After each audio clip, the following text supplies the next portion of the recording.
Hey guys, this is Bando Guy 4 bringing you another episode of Let's Play The Legend of Zelda. And I said a few parts ago that if you wanted me to go straight to the next dungeon, you were out of luck. But if you're hoping for that this time, you do get that. I'm heading straight for the next level. On my way there, I want to apologize for the last part. I was doing level 7 blind because I didn't actually end up practicing that one. And so that's part of the reason why there were a lot of strange cuts in there in addition to my battery life being bad. And unfortunately that is also the case with this episode and level 8. There will be a lot of cuts, partially because I didn't want this episode to be half an hour long, and also because I got lost a lot and I didn't actually change my batteries. I recorded starting with episode 7 straight through to the end of the game, and so until actually the finale I never actually ended up changing my batteries. But fortunately I'm going to do this post-commentary to try and make it as coherent as possible with all the cuts. So, also, I don't know what my next LP is going to be, but since I haven't even uploaded episode 7 as of recording this, I have some time to think about it. I'm thinking maybe a Game Boy Advance game using the Game Boy player for the GameCube so I don't have to record using an emulator. Anyway, this is level 8, and here's a manhandler, and as usual I will try to bomb him, because of course that's the easiest way to kill these guys, but I'm missing a whole lot, so I just switched to the sword and hope to get some lucky shots, but I really didn't want to get hurt that early on, and all that really does is open up a door for you. In here are a whole bunch of enemies, and of course you can expect a variety of all the most annoying enemies, this being the second to last level of the game. Naturally they're going to throw a whole lot at you. And, I mean, I'm just having all sorts of troubles in this dungeon. Over and over again I tried to use the magic wand on Darknuts, apparently oblivious to the fact that it just doesn't work on them. And of course, looking back on it, it's so obvious now. Almost painfully so.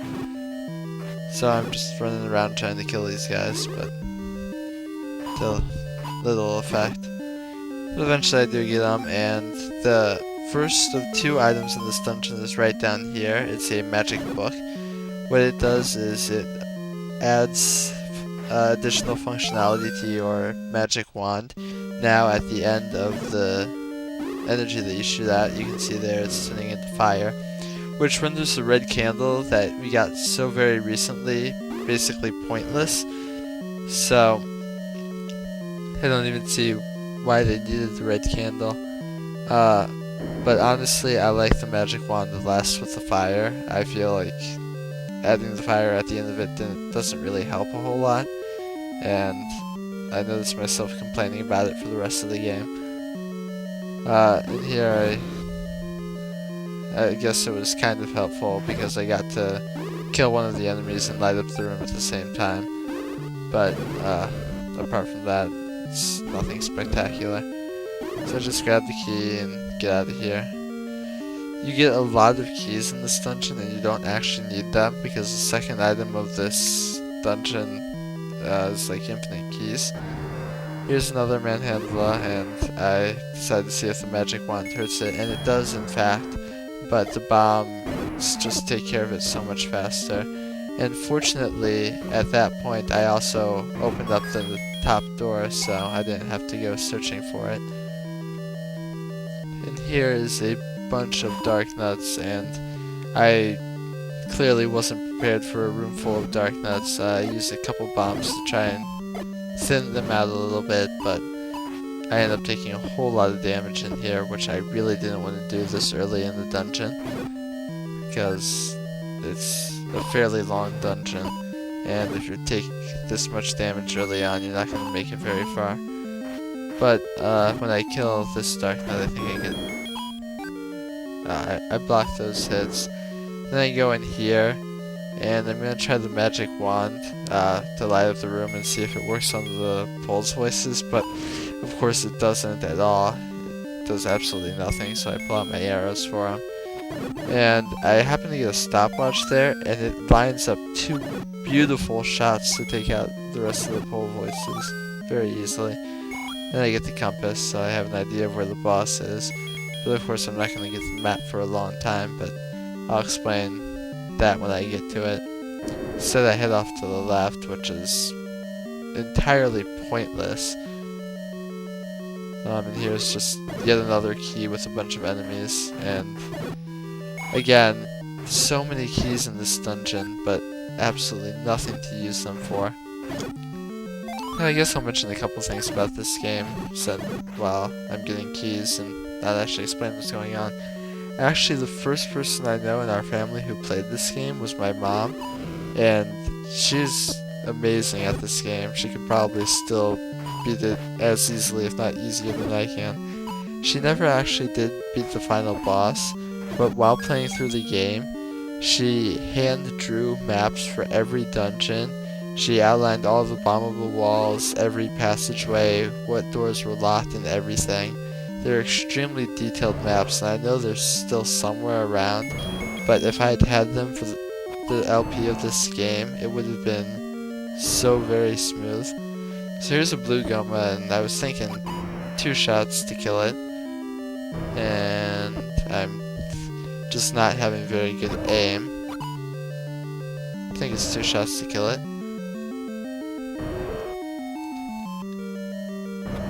No, 3 shots? Can I hear 3 shots? 3 shots. 3 shots going once. 3 shots going twice. 3 shots sold to the gentleman in the back. Yes, 3 shots to kill a blue Goma. And I come in here to find a whole bunch of the same enemies that I'm seeing all over the place. I don't really see why they have so many Gibdos. I don't really find them overly threatening. And here's another example of me trying to use the magic wand on Dark Nuts to no effect at all. It does help because the Gibdos like to walk into the fire. Of course, apparently I like to walk into the fire too. Fortunately, I get a stopwatch and stop the endless damage that I'm taking in this room. And I think I get a couple hearts before I leave. And here I have my first cut. I actually went down first, but I had already been down there. So that just confirmed that I had gotten a huge circle of keys. And watch carefully where I place the bombs in this dungeon, because it's going to be hilarious later on. I place a bomb right there, and I place another one in about the same spot, and one more. I tend to not like to use up all my bombs on Dark Nuts, and really, I mean, I can carry 16, and I have hardly been getting any back, so I'm down to 2 bombs at this point, which is kind of annoying, but it's not a huge deal. Well, it would be a huge deal if I knew where I was going right now, but since I had no idea what I was doing, I decided to switch to the magic wand here, thinking that with only 2 Dark Nuts left, I would at least be able to get out of this room. But I keep on getting hit, and realize at about this point that if I get hit again, I'm going to die, so I take the first drink of my life water. And I just wait for it to fill up. The only bad thing about having all these hearts is that it takes a long time for the life water to fill it up, but it's definitely worth it, so I just switch back to the boomerang, hoping that it'll be helpful. This next room I had a lot of controller issues, and I don't get anything for killing all these enemies, so I just cut past it. But I kill all those enemies and get some bombs out of it. Nothing extremely important, but thought I'd try and kill them all anyway. Here there's a lot of Pole's voices, and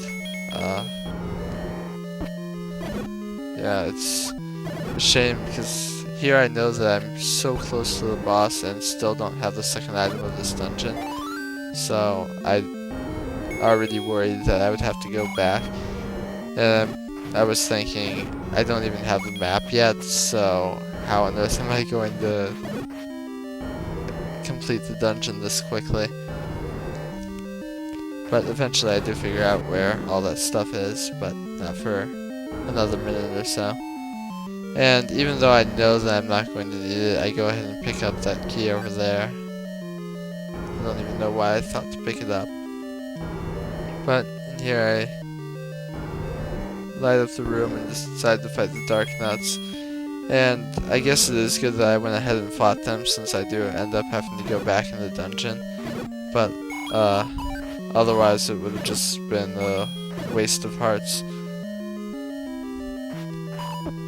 So I finished them up with taking a lot more damage than I should have. And then I go up and this guy in here says 10th enemy has the bomb, so someone set us up the bomb, but no one really knows what that means. It said something about the key in the Japanese version.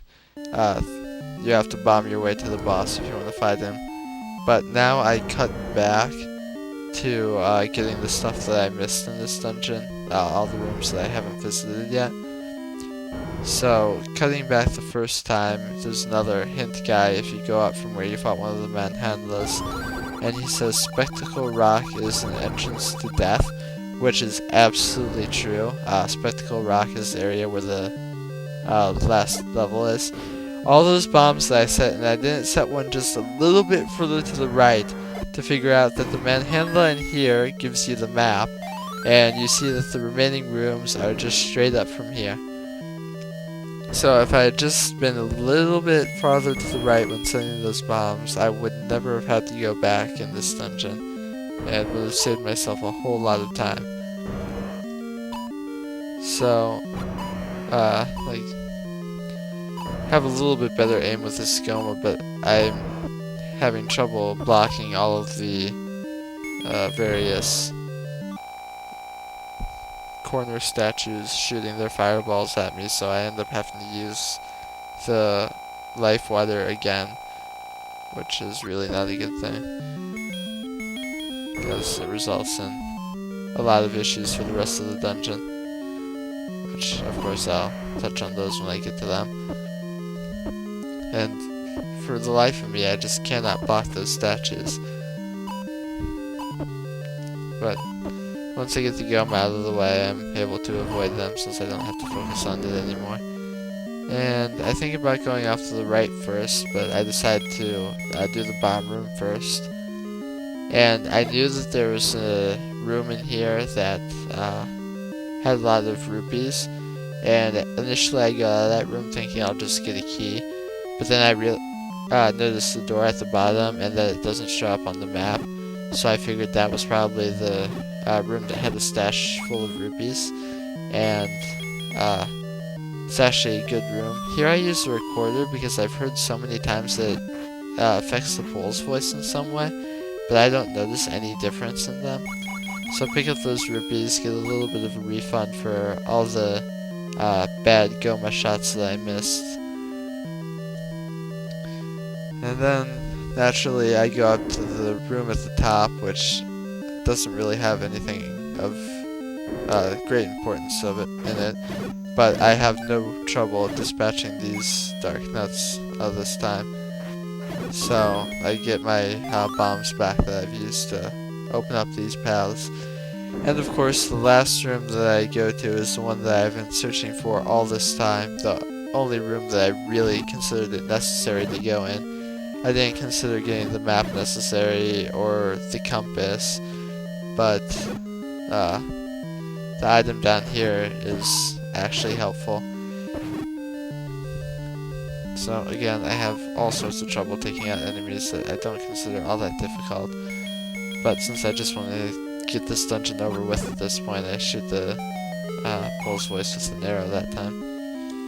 And down here, some people call it the Lion Key, you can call it the Master Key, the Magic Key, but in any case, you see that the number of keys I have has changed to an A.